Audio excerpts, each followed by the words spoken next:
एक तो यह दुखालय है, दूसरा ये टेम्पररी है, अशाश्वत है। तो ऐसे अनित्य जगत में, टेम्पररी वर्ल्ड में, हम इस अनित्य शरीर में, ये बॉडी हमेशा नहीं रहने वाली है, 100 साल से ज़्यादा नहीं चलेगी, इसकी एक्सपायरी डेट है 100 ईयर्स। तो ऐसा शरीर है और ऐसा जगत है, दोनों ही टेम्पररी, और उसमें हम आशा लगाए बैठे हैं कि हम सुखी हो जाएंगे, और उसके लिए प्रयास किए जा रहे हैं मेहनत पे मेहनत, और सारे प्रयास विफल होना, फेल होना गारंटेड है। बस यही हमारे दुख का कारण है।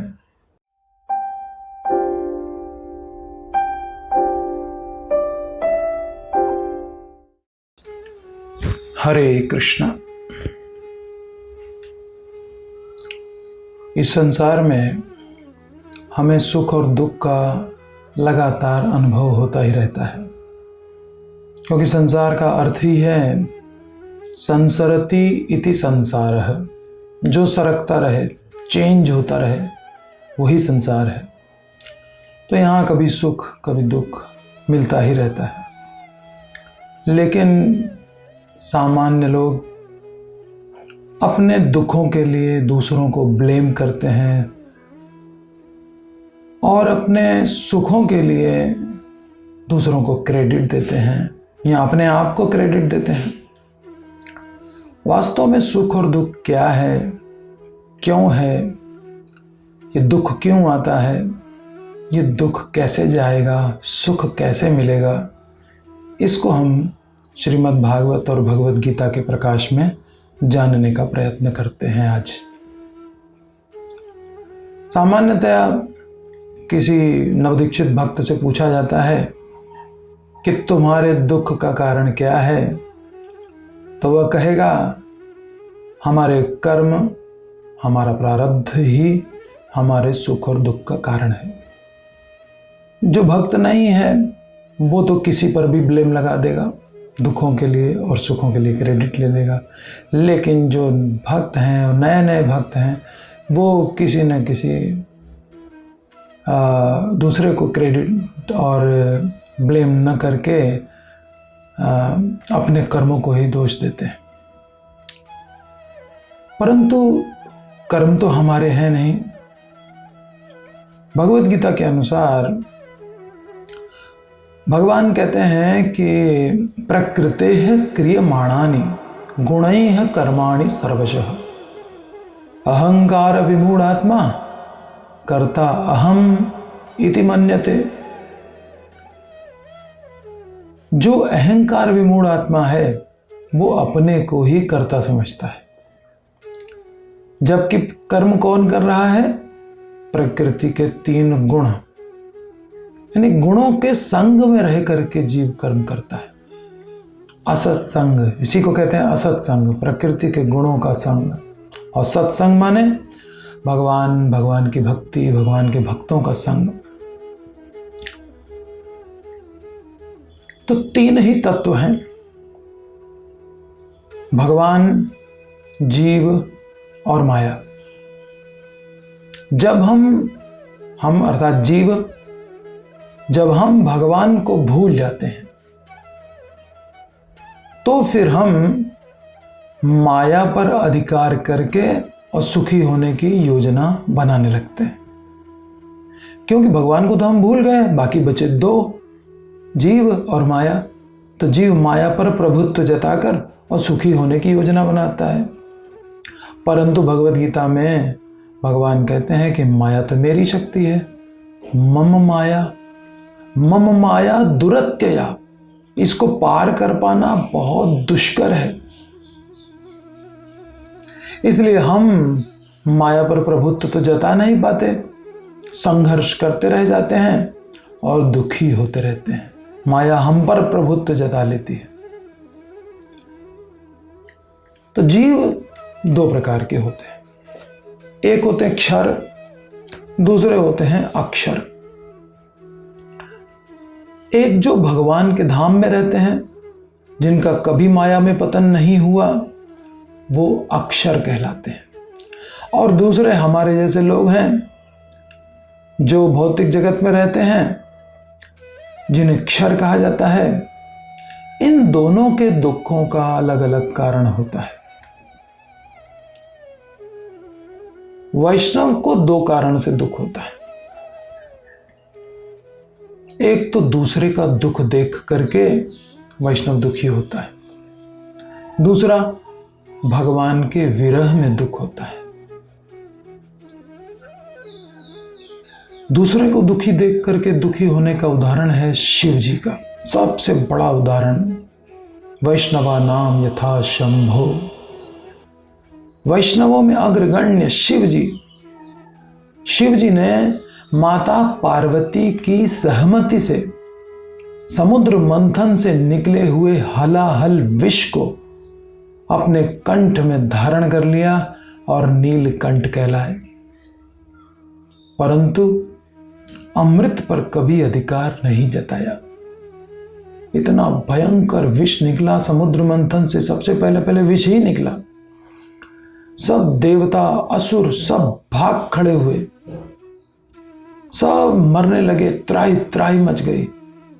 तब भगवान विष्णु ने कहा देवताओं से कि तुम लोग जाओ महादेव के पास, वो इस समस्या का समाधान निकालेंगे। तब महादेव ने पार्वती से पूछा और पार्वती जी सहमत हो गई। वो भगवान शिव की महिमा को जानती हैं। शिव जी ने विषपान किया, परंतु अमृत पर कभी अपना अधिकार नहीं जताया। अमृत सब देवताओं ने पिया। शिव जी तो महादेव हैं। अमृत पर सबसे पहला अधिकार तो उन्हीं का था, परंतु उन्होंने अपने अधिकार का नहीं, अपने कर्तव्य का निर्वाह किया। जगत के हित के प्रति अपने दायित्व का निर्वाह किया। ये होता है वैष्णव। स्वयं विषपान किया और देवताओं को अमृत पान करने दिया। असुरों को भी बड़ी लालसा थी अमृत पान की, लेकिन शिव जी ने कभी लालसा नहीं की। दूसरा, भगवान के विरह में दुख होता है भक्तों को। हा हा प्रभु नित्यानंद, प्रेमानंद सुखी, कृपावलोकन करो, आमी बड़ो दुखी। उन्हें अपने देह आदि के दुख की कोई परवाह नहीं होती। वे भगवान की लीला कथाओं के, भगवान के गुणों के, भगवान के रूप के स्मरण में, उनकी कथा में, श्रवण में, कीर्तन में इतने मग्न होते हैं कि उनके पास दुखी होने या चिंता करने का समय ही नहीं होता। टाइम ही नहीं है उनके पास कि बैठ के दुखी हों, आंसू बहाएं। जब हनुमान जी को मेघनाथ ने ब्रह्मास्त्र में बांधकर रावण के सामने पेश किया,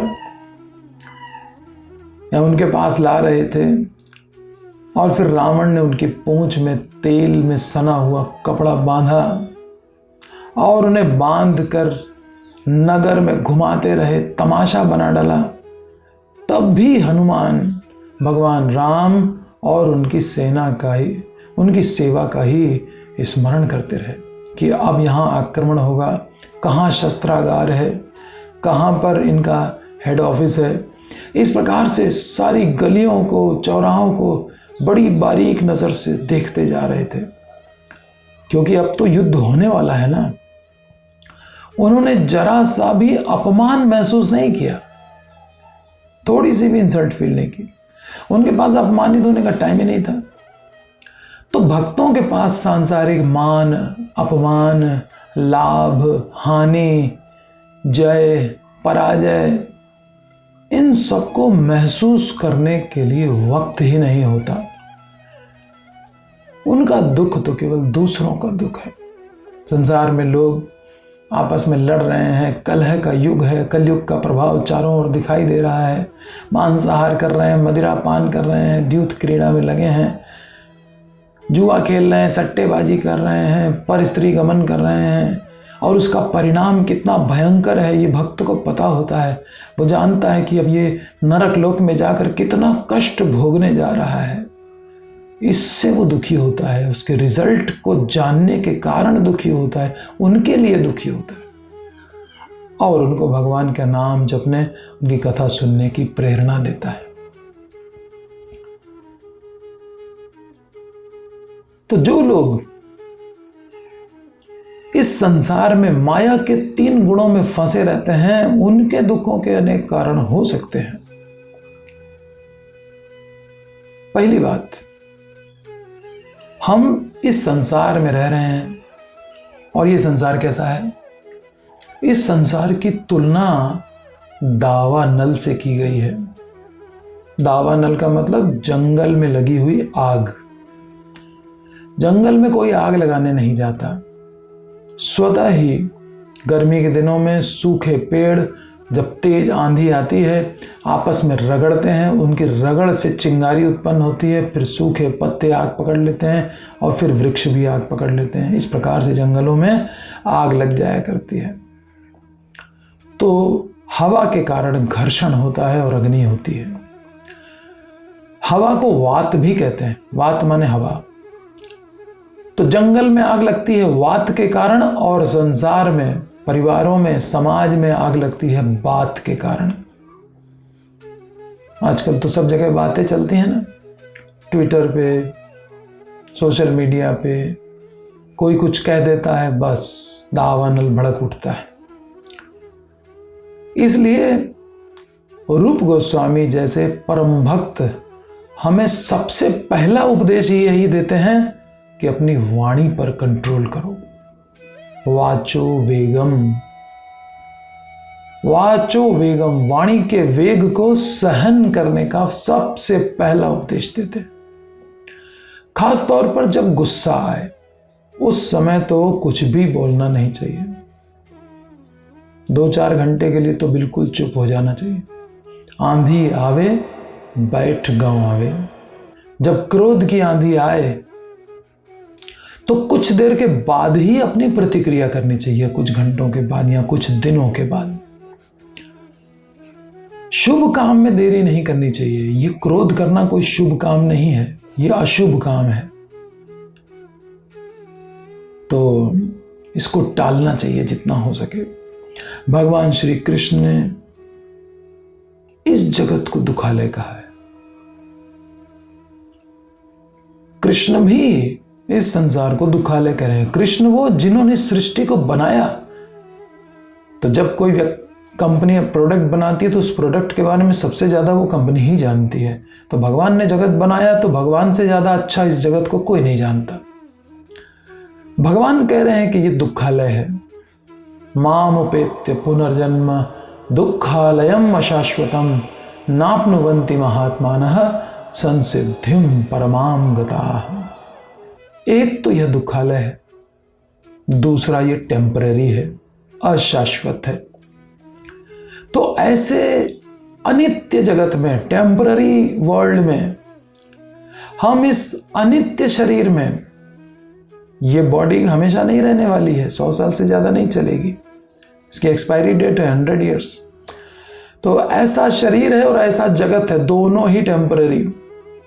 और उसमें हम आशा लगाए बैठे हैं कि हम सुखी हो जाएंगे और उसके लिए प्रयास कर जाए, किए जा रहे हैं मेहनत पे मेहनत, और सारे प्रयास विफल होना, फेल होना गारंटेड है।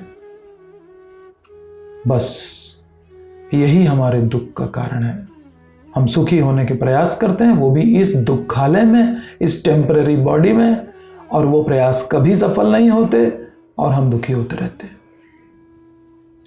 Temporary nature of this material world is the cause of all distress. इस जगत का अनित्य स्वभाव हमारे किसी भी सुख को टिकने नहीं देता। टेम्पररी नेचर है इस वर्ल्ड का।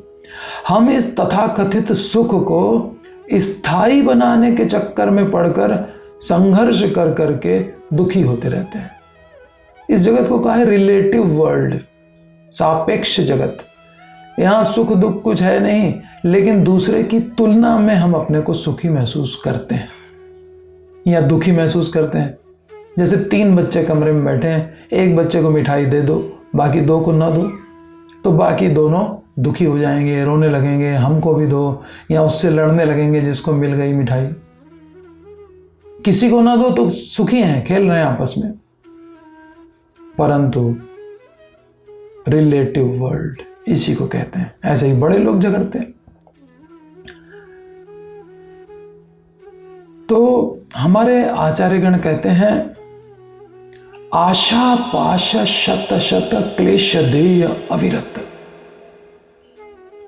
अर्थात आशाएं या एक्सपेक्टेशंस ही हमारे दुख का मूल कारण है। आशा का मतलब इस जगत में सुखी होने की आशा। अर्जुन ने भगवान से साफ कहा, नहीं प्रपश्यामि ममापनुद्यात् यच्छोकमुच्छोषणमिन्द्रियाणाम् अवाप्य भूमौ असपत्न वृद्धं राज्यं सुराणामपि चाधिपत्यम्।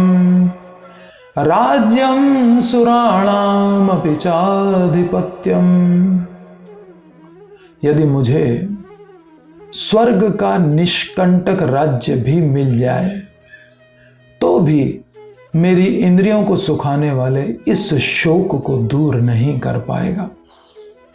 केवल आपके अलावा मेरे इस दुख को कोई दूर नहीं कर सकता। यही बात हम सबके लिए भी सत्य है।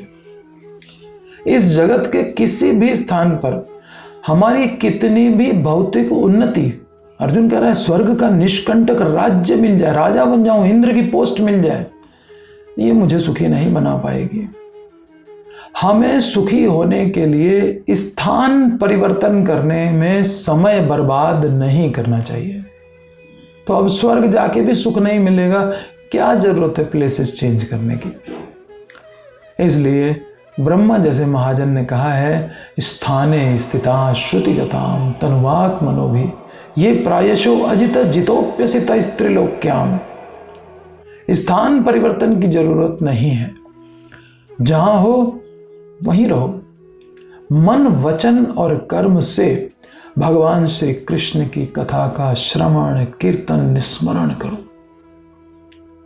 इस संसार के संबंधों को निभाकर हम सुखी होना चाहते हैं,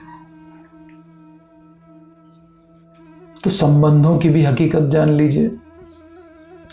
द्रौपदी तो पतिव्रताओं में श्रेष्ठ नारी के रूप में जगत में प्रसिद्ध हैं। आज की स्त्रियां तो अपने एक पति को संतुष्ट नहीं कर पाती, लेकिन द्रौपदी ने तो 5 पतियों को संतुष्ट किया। सब प्रसन्न रहते थे उनसे। तो आज की नारी 5 को क्या करेगी, एक संतुष्ट नहीं हो पा रहा है। इसीलिए तो श्री कृष्ण की पटरानियां जब कुरुक्षेत्र में सूर्य ग्रहण के अवसर पर द्रौपदी से मिली, तो द्रौपदी से पूछने लगी कि हे द्रौपदी, यह बताओ कि 5 पांडवों को एक साथ तुम अकेले कैसे संतुष्ट कर पाती हो?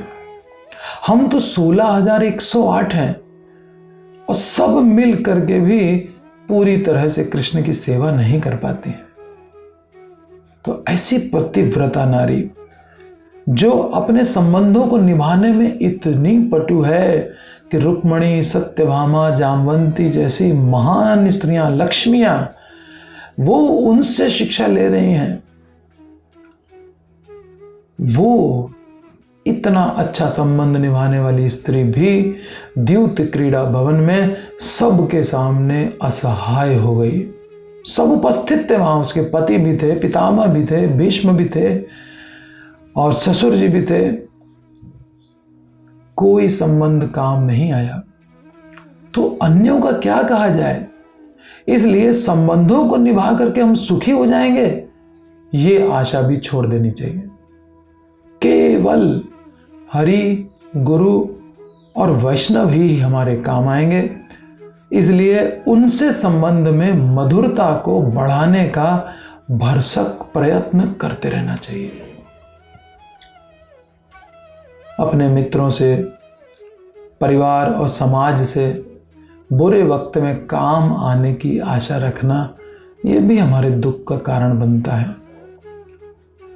भरी सभा में एक सम्माननीय स्त्री, जगत की सम्राज्ञी थी वो, उसको नग्न करने की कोशिश की जाए, उसके अर्जुन और भीम जैसे 5 महाबली पतियों के होते हुए श्वशुर धृतराष्ट्र जो कि राजा थे, उनके होते हुए गुरु द्रोणाचार्य के सामने, पितामह भीष्म के सामने, यह अपमान का कष्ट तो मृत्यु के कष्ट से भी अधिक भयंकर था।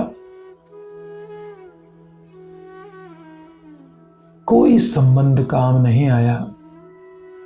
चाहते हुए भी सर्वश्रेष्ठ धनुर्धर अर्जुन, सर्वश्रेष्ठ गदाधर भीम मौन रह गए,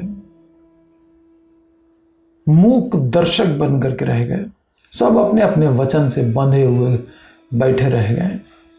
परंतु जब भगवान श्री कृष्ण को पुकारा तो एक क्षण की भी देर किए बिना गोविंद ने आकर के इतना चीर बढ़ाया कि 10,000 हाथियों का बल रखने वाला दुशासन भी थक कर चूर हो गया।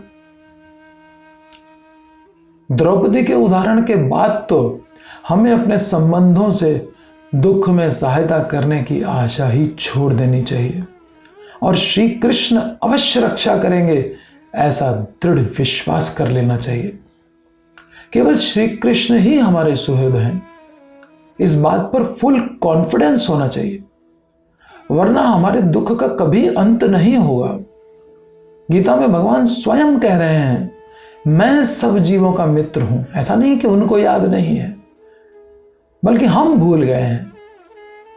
यह जान लोगे तभी शांति को प्राप्त कर पाओगे, तभी सुखी हो पाओगे।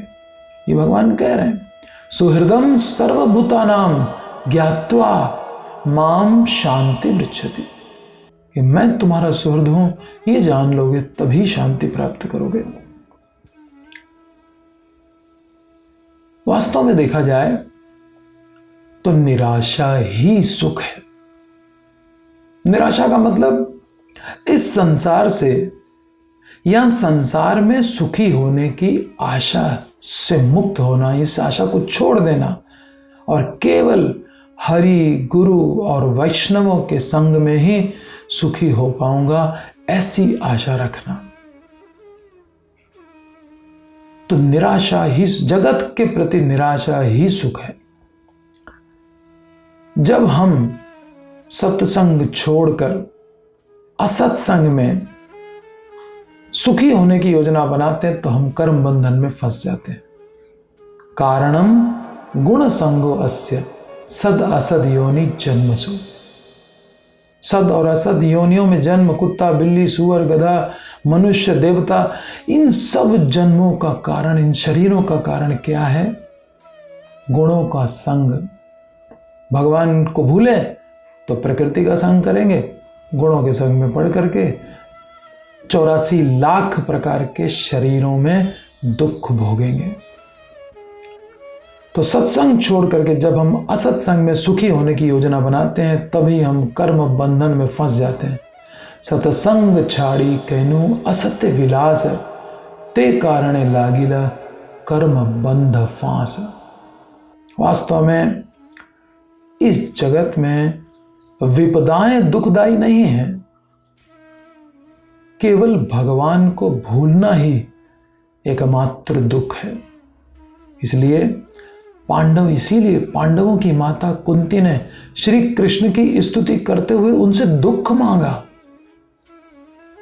विपदा संतुता शश्वत तत्र तत्र जगत गुरो भवतो दर्शनम यत्स्यात् अपुनर्भव दर्शनम। क्यों दुख मांगा? क्योंकि दुख में सुमिरन सब करे। दुख में सब भगवान को याद करते हैं, सुख में करे न कोई। जो सुख में सुमिरन करे तो दुख काहे को होए। इसका मतलब स्मरण करने से ही दुख जाता है।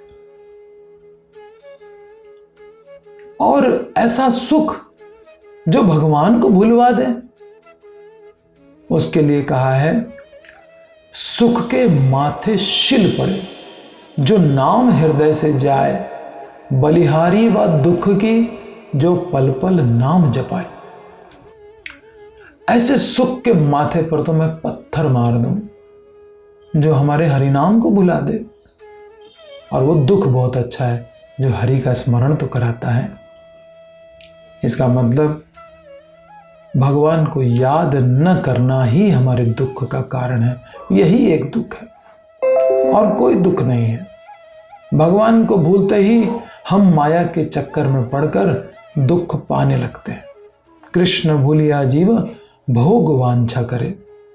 कृष्ण को भूलते ही हम संसार में भोग वांछा करते हैं। कृष्ण भूलिया जीव भोग वांछा करे और निकटस्थ माया तारे झापटिया धरे। पास में ही माया खड़ी है, बस वो कैप्चर कर लेती है हमको। 12 महाजनों में से एक है प्रहलाद महाराज। उनका कहना है कि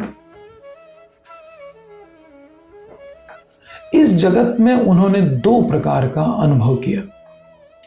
एक तो प्रियजनों का विछोह, प्रियजनों से विछोह होता ही है फाइनली। और दूसरा अनुभव क्या किया, अप्रिय से मिलन। तो ये संसार ऐसा ही है, यहां की यही दुख भरी कहानी है। भगवान ने कहा ये दुखालय है। इसलिए भगवान का स्मरण कीजिए, उन्हें कभी न भूलिए। यही सुख का मूल मंत्र है।